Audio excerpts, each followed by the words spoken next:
Қымбатты оқушы, біздің Махамбет туралы келесі сабағымыздың тақырыбы Махамбеттің өлеңдері мен күйлері туралы болмақ. Себебі тестте өлеңдері қай тақырыпта, қандай, кімнің өлеңі деген сұрақпенен өте жиі кездесіп отырады екен. Махамбеттен қалған 11 күй бар. Ол 1982 жылы Шашақты найза шалқар күй деген атпен жарық көрді.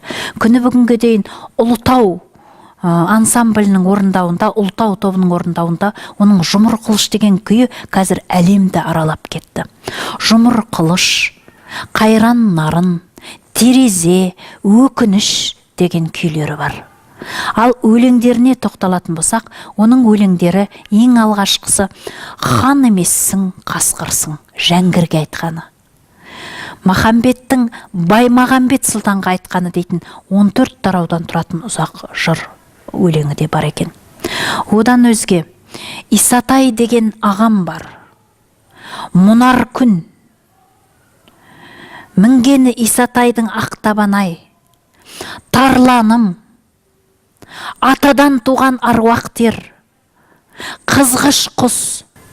Мінкен ер. Биік тауға жарасар. Күн қайда. Ұлы арман. Бағаналы терек.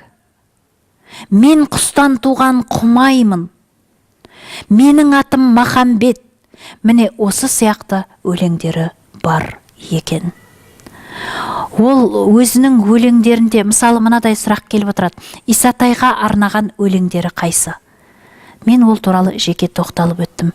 Және бұл Махамбеттің өз бейнесін жасаған өлеңдері қайсы дегенде сұрақтар келеді. Немесе соғыс көтеріліске тікелей арнаған өлеңдері қайсы дегенде сұрақтар келіп отырады. Міне оның ереуіл атқа ер салмай, соғыс деген өлеңдері мінекей тікелей сол шайқасқа, шаруалар көтерілісіне арнаған өлеңдері екен. Ол өз бейнесін үнемі Исатайдан асырып суреттемейді.